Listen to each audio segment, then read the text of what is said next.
નમસ્કાર મિત્રો, welcome to Thakor study. તો મિત્રો, આજે આપણે વાત કરીશું 17 ડિસેમ્બર 2025ના ટોપ 10 મહત્વપૂર્ણ કરંટ અફેર્સ જે આવનારી તમામ ભરતી પરીક્ષાઓ માટે ઉપયોગી છે. વિડીયો સારો લાગે તો લાઇક કરજો અને જરૂરતમંદ વિદ્યાર્થીઓને શેર કરજો અને ચેનલને સબસ્ક્રાઇબ કરજો. રોજ નવા વિડીયો તમને મળતા રહેશે. તો વિડીયોને ચાલુ કરીએ. પ્રશ્ન 1. કોપરા જળાશયને તાજેતરમાં કયા રાજ્યમાં પ્રથમ રામસર સ્થળ જાહેર કરવામાં આવ્યું છે? તો જવાબ છે છત્તીસગઢ રાજ્યમાં. કોપરા જળાશયને છત્તીસગઢ રાજ્યનું પ્રથમ રામસર સ્થળ જાહેર કરવામાં આવ્યું છે. પરીક્ષામાં પ્રશ્ન પૂછાય કે કોપરા જળાશય કયા રાજ્યમાં આવેલું છે? તો જવાબ છે છત્તીસગઢ રાજ્યમાં આવેલું છે. પ્રશ્ન 2. રાષ્ટ્રીય ઉર્જા સંરક્ષણ દિવસ 2025 તાજેતરમાં ક્યારે ઉજવવામાં આવ્યો હતો? તો જવાબ છે 14મી ડિસેમ્બરના રોજ. રાષ્ટ્રીય ઉર્જા સંરક્ષણ દિવસ 2025 14મી ડિસેમ્બરના રોજ ઉજવવામાં આવ્યો હતો. પ્રશ્ન 3. તાજેતરમાં પીએનબી હાઉસિંગ ફાઇનાન્સના મેનેજિંગ ડિરેક્ટર તરીકે કોની નિમણૂક કરવામાં આવી છે? તો જવાબ છે અજય કુમાર શુક્લાની. પીએનબી હાઉસિંગ ફાઇનાન્સના મેનેજિંગ ડિરેક્ટર કોણ બન્યા છે? તો જવાબ છે અજય કુમાર શુક્લા. પ્રશ્ન 4. ડિસેમ્બર 2025 સુધીમાં ભારતનું વિદેશી હુંડિયામણ અનામત કેટલો હતો? તો જવાબ છે $687.26 બિલિયન. ડિસેમ્બર 2025 સુધીમાં ભારતનું વિદેશી હુંડિયામણ અનામત હતું $687.26 બિલિયન. પ્રશ્ન 5.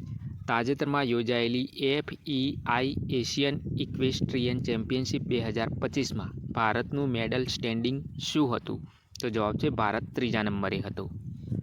પ્રશ્ન 6. યુનેસ્કોએ તાજેતરમાં ગ્લોબલ લર્નિંગ સિટીઝ નેટવર્કમાં કેટલા નવા શહેરો ઉમેર્યા છે? તો જવાબ છે 72 નવા શહેરો ઉમેર્યા છે. પ્રશ્ન 7.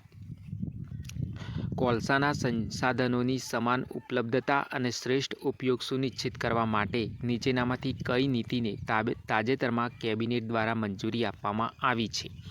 તો જવાબ છે કોલસા પુલ નીતિને. કોલસા પુલ નીતિને મંજૂરી આપવામાં આવી છે કેબિનેટ દ્વારા. શા માટે આપવામાં આવી છે? તો કોલસાના સંસાધનોની સમાન ઉપલબ્ધતા અને શ્રેષ્ઠ ઉપયોગ સુનિશ્ચિત કરવા માટે જે નીતિ કેબિનેટ દ્વારા મંજૂર કરવામાં આવી છે તે નીતિ છે કોલસા પુલ નીતિ. પ્રશ્ન 8. પ્રધાનમંત્રી સૂર્યઘર મુફ્ત બિજલી યોજના PMSGY હેઠળ ઉત્તર પ્રદેશના કયા શહેરમાં છત પર સૌર સ્થાપનોની સૌથી વધુ સંખ્યા નોંધાઈ છે? તો જવાબ છે ઉત્તર પ્રદેશના લખનઉ શહેરમાં. હા મિત્રો, પ્રધાનમંત્રી સૂર્યઘર મુફ્ત બિજલી યોજના હેઠળ ઉત્તર પ્રદેશના લખનઉ શહેરમાં છત પર સૌર સ્થાપનોની સૌથી વધુ સંખ્યા નોંધાઈ છે. પ્રશ્ન 9. કયા રાજ્યએ પ્રોજેક્ટ મહાદેવ શરૂ કર્યો જે 13 વર્ષથી ઓછી ઉંમરના છોકરાઓ અને છોકરીઓને જિલ્લા, પ્રાદેશિક અને રાજ્ય સ્તરની પસંદગી માટે ઓળખવા અને તાલીમ આપવા માટે એક પાયાના સ્તરે ફૂટબોલની એક પહેલ છે? તો જવાબ છે મહારાષ્ટ્ર રાજ્યએ પ્રોજેક્ટ મહાદેવને શરૂ કર્યો છે જે 13 વર્ષથી ઓછી ઉંમરના છોકરાઓ અને છોકરીઓને જિલ્લા, પ્રાદેશિક અને રાજ્ય સ્તરની પસંદગી માટે ઓળખવા અને તાલીમ આપવા માટે એક પાયા સ્તરે ફૂટબોલની એક પહેલ છે.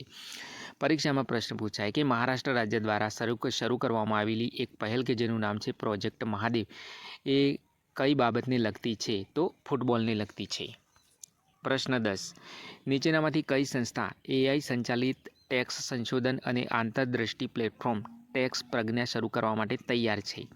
તો એ સંસ્થા છે ડેલોઇટ ઇન્ડિયા. તો મિત્રો, આજના માટે આટલું જ. વિડીયો સારો લાગ્યો તો લાઇક કરજો અને ચેનલને સબસ્ક્રાઈબ કરજો. જય હિન્દ.